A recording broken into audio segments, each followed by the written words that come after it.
વાલા મિત્ર,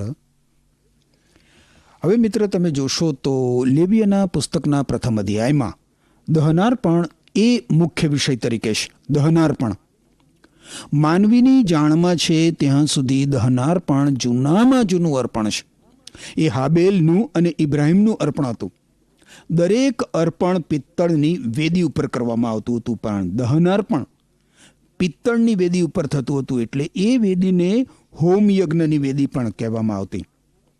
5 અર્પણોમાં દહનાર્પણ એના મહત્વ અને અગ્રિમ સ્થાનને કારણે પ્રથમ દર્શાવવામાં આવ્યું છે લેવીયના પુસ્તકમાં. હવે દહનાર્પણ એ તો ઈસુ ખ્રિસ્તનું અને એમના મૃત્યુનું ગહેરું ચિત્ર પ્રદર્શિત કરે છે. આ અર્પણમાં ઈશ્વર પ્રભુ ઈસુ ખ્રિસ્તમાં જે બાબત જુએ છે એ કુઠાર્થ રૂપે સમાયેલી છે મિત્ર. દહનાર્પણ પ્રભુ ઈસુ ખ્રિસ્તના વ્યક્તિત્વને પ્રદર્શિત કરે છે. ઈસુ ખ્રિસ્ત આપણા અવેજ છે. બાઇબલમાં નવા કરારના વિભાગમાં એફએસી લોકોને લખેલા પત્રના 5મા અધ્યાયની 2જી કલમમાં કહેવામાં આવ્યું છે કે પ્રભુ ઈસુ ખ્રિસ્તે આપણા પર પ્રેમ કરીને પોતાનું જીવન ઈશ્વરને પ્રસન્ન કરે એવા એક સુવાસિત અર્પણ અને બલિદાન તરીકે આપણા માટે આપી દીધું. કોના માટે? આપણા માટે આપી દીધું. તમારા જીવનનું સંચાલન પણ એ જ પ્રમાણે પ્રેમથી થવું જોઈએ. વારું મિત્ર, હવે તમે મારી સાથે સાથે બાઇબલ જો તમારી પાસે હોય તો ખુલ્લું કરો. લેવીયનું પુસ્તક 1 અધ્યાય એની પ્રથમ 3 કલમો જુઓ. અહીં લખ્યું છે, અને યહોવાએ મૂસાને બોલાવીને મુલાકાત મંડપમાંથી તેની સાથે વાત કરતા કહ્યું કે ઇસ્રાયેલ પુત્રોને એમ કહે કે જ્યારે તમારામાંનો કોઈ માણસ યહોવાને અર્પણ ચઢાવે ત્યારે તે અર્પણ તમારે પશુમાંનું એટલે ઢોરમાંનું તથા ઘેટા બકરામાંનું ચડાવવું. જો કોઈનું અર્પણ ઢોરના દહનીય અર્પણનું હોય તો તે એબરહિત નર ચડાવે. તે તેને મુલાકાત મંડપના દ્વાર પાસે ચડાવે કે તે પોતે યહોવાની આગળ માન્ય થાય. ઈશ્વરે મૂસાને મુલાકાત મંડપમાંથી બોલાવ્યો.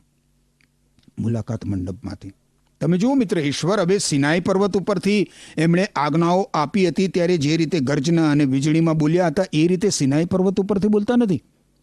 અહીં ઈશ્વર મૂસાને મેળ મિલાપમાં મુલાકાત મંડપમાંથી બોલાવે છે અને ઈશ્વરે મૂસાને બોલાવ્યો. ઈશ્વર જે માણસ ઈશ્વરની વાણી પ્રત્યે કાન ધરે છે એને બોલાવે છે મિત્ર. આજે ઈશ્વર માનવીને એમની સાથે પુનઃ સંબંધ સ્થાપિત કરવા બોલાવે છે. હવે તમે જુઓ તો આમંત્રણ અથવા તો બોલાવવું એ શબ્દનો અર્થ અહીં માત્ર એવો નથી થતો કે જેવો માત્ર સાંભળે છે, પરંતુ એનો અર્થ એવો થાય છે કે જે સાંભળે છે અને પ્રતિઘોષ પાડે છે, આધીન થાય છે. શું તમે મિત્ર ઈશ્વરની વાણી સાંભળી છે અને ઈશ્વરને આધીન થયા છો? હવે બીજી કલમમાં તમે જુઓ તો કોઈ માણસ એ શબ્દ પ્રયોગ કરવામાં આવ્યો છે. જે કોઈ આવે તે, ઈશ્વર પાસે જે કોઈ આવે તે. એ પછી ત્રીજી કલમ સૂચવે છે મિત્ર કે વ્યક્તિએ પોતાની સ્વતંત્ર ઈચ્છા શક્તિથી સ્વેચ્છાથી ઈશ્વરને અર્પણ આપવાનું છે. પ્રભુ ઈસુ ખ્રિસ્તે કહ્યું છે કે જો કોઈ તૃષિત હોય તો તે મારી પાસે આવે. ઈસુ ખ્રિસ્તનું આ આમંત્રણ માનવજાતને સર્વાંગી રીતે અપાયું છે.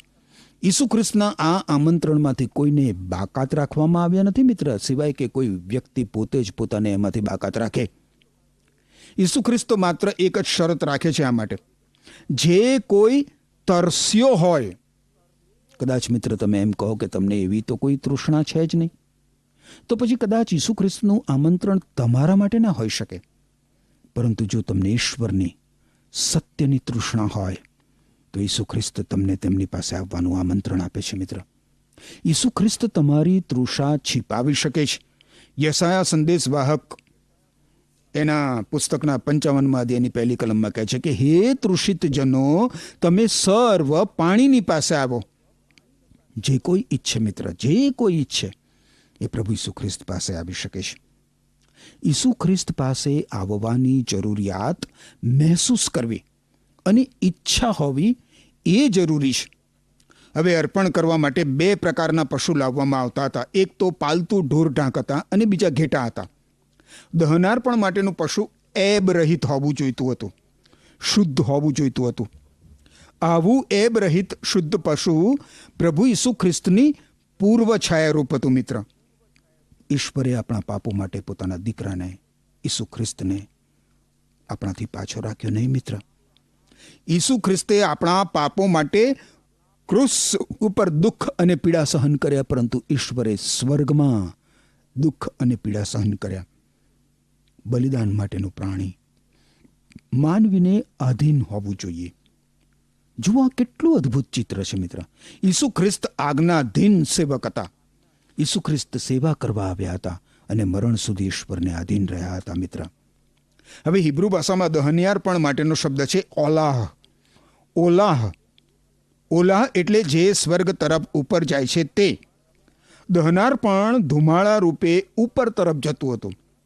યજ્ઞવેદી ઉપર એ સંપૂર્ણ રીતે ભસ્મ થઈ જતું હતું. યજ્ઞવેદી ઉપર રાખ સિવાય કશું જ બાકી રહેતું નહોતું.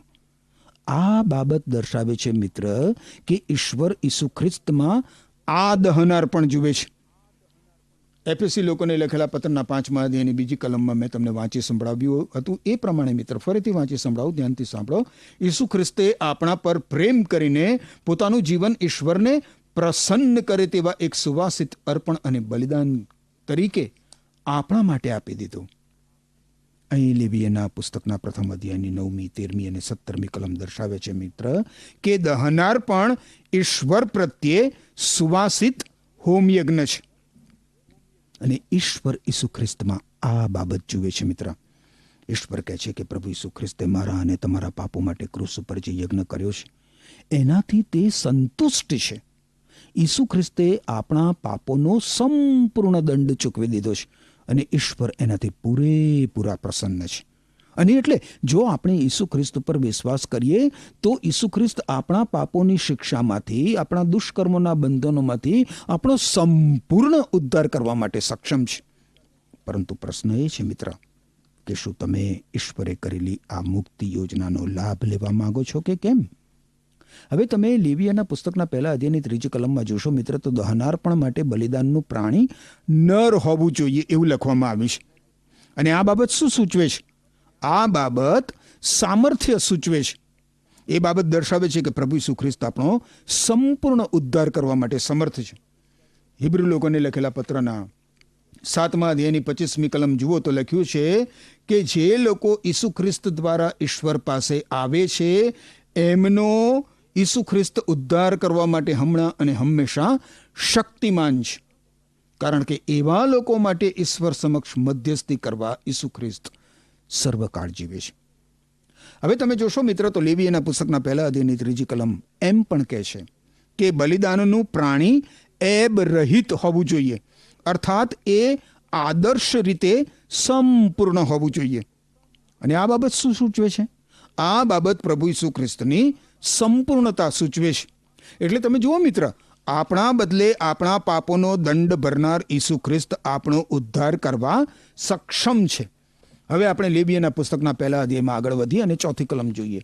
અહીં લખવામાં આવ્યું છે, અને તે દહનાર્પણના માથા પર પોતાનો હાથ મૂકે અને પ્રાયશ્ચિત કરવા તે તેને સારું માન્ય થશે. તે દહનાર્પણના માથા પર પોતાનો હાથ મૂકે. આ તો એક સ્થિતિ સ્થાનની ક્રિયા છે મિત્ર. દહનાર્પણ ઉપર હાથ મૂકવાની ક્રિયા ઈશ્વરની કૃપાવંત જોગવાઈ પ્રમાણે તદબિલ થવાની પ્રક્રિયા સૂચવે છે. એ રીતે બલિદાન આપનાર પરથી બલિદાન થનાર પર બલિદાન આપનાર પાપીના પાપનો દંડ તબદીલ થાય છે. એટલે દહનાર્પણ માટેનું બલિદાન પાપી માનવીનું અવેજી બને છે. આમાં પાપી માનવી કબૂલ કરે છે કે પાપને કારણે તે મૃત્યુદંડ ભોગવવાને લાયક છે. મિત્ર, પ્રભુ ઈસુ ખ્રિસ્તને શરણે આવતી વખતે માનવી આવી જ કબૂલાત કરે છે કે તે પાપી છે અને પોતે પોતાના પાપની શિક્ષામાંથી પોતાનો ઉદ્ધાર કરવા સમર્થ નથી.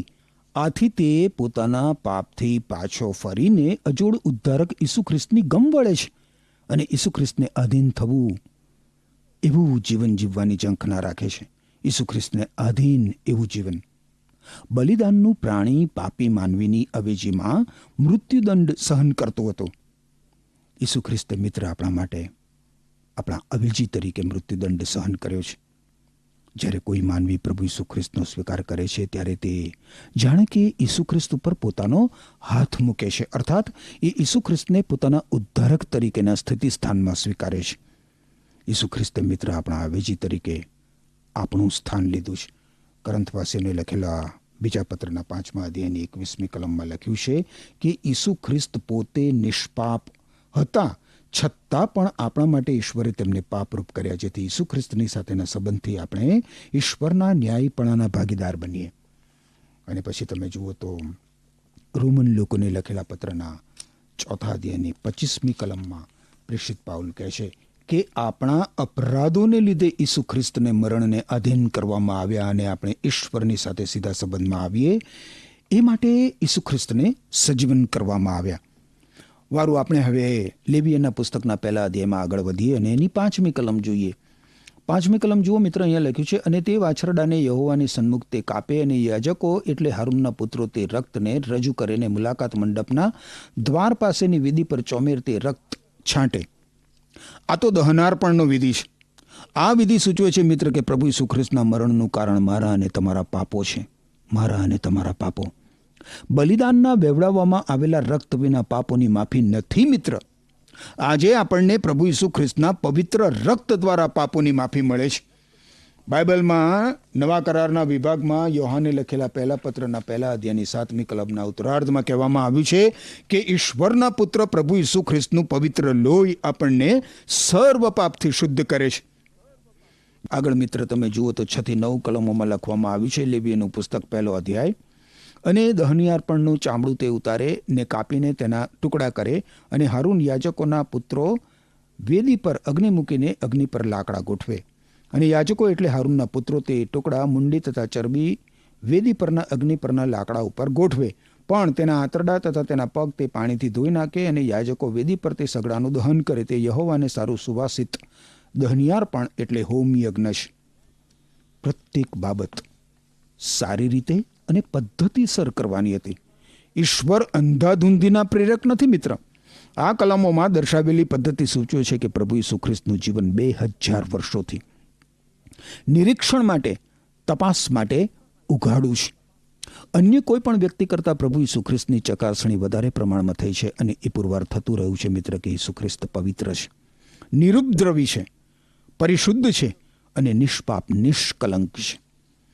આગળ આપણે લેવીયના પુસ્તકના 1 અધ્યાયની 10 થી 13 કલમો જોઈએ તો ત્યાં લખવામાં આવ્યું છે, અને જો દહની અર્પણને માટે તેનું અર્પણ ટોળામાંથી એટલે ઘેટામાંથી કે બકરામાંથી હોય તો તે એબ રહિત નર ચઢાવે, અને તે તેને વેદીની ઉત્તર બાજુએ યહોવાની સન્મુખ કાપે. અને યાજકો એટલે હારૂનના પુત્રો તેનું રક્ત વેદી પર ચોમેર છાંટે, અને તે તેને મુંડી તથા ચરબી સુદ્ધા કાપીને તેના ટુકડા કરે. અને યાજક તેઓને વેદી પરના અગ્નિ પરના લાકડા પર ગોઠવે, પણ આંતરડા તથા પાયાને તે પાણીથી ધોઈ નાખે. અને યાજક તે બધું અર્પીને વેદી પર તેનું દહન કરે. તે યહોવાને સારું સુવાસિત દહનિયાર્પણ એટલે હોમ યજ્ઞ છે.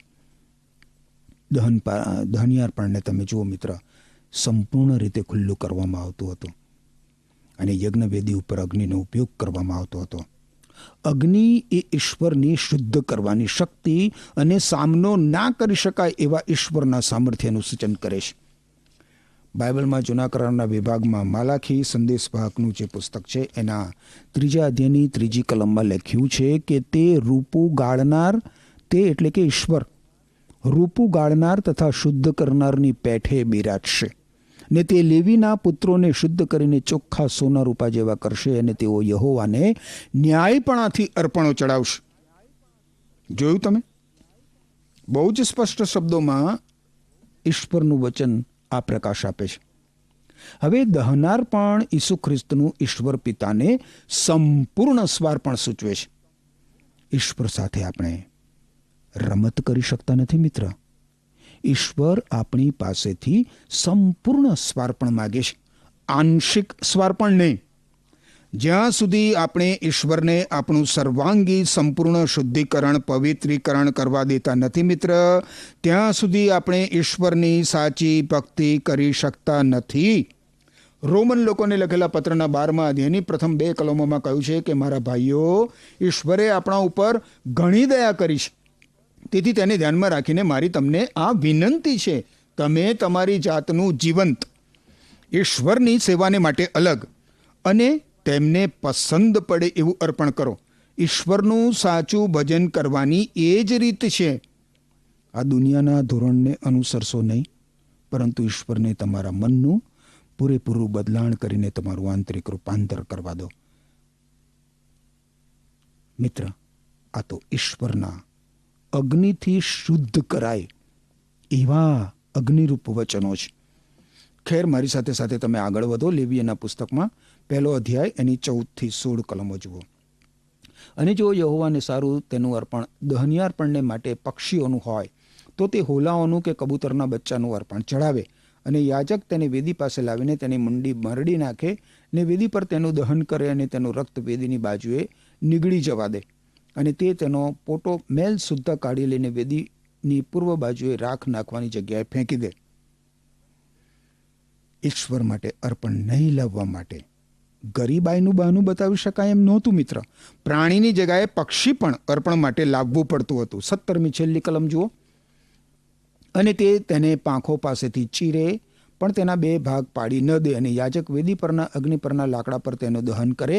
તે યહોવાને સારું સુવાસિત દહનાર્પણ એટલે હોમ યજ્ઞ છે. અહીં ત્રીજી વખત દર્શાવવામાં આવ્યું છે મિત્ર કે દહનાર્પણ ઈશ્વર માટે સુવાસિત હોમ યજ્ઞ હતો. બલિદાન માટેનું કારણ એ જ છે. ઈશ્વર ઈસુ ખ્રિસ્તમાં એ જ બાબત જુએ છે મિત્ર.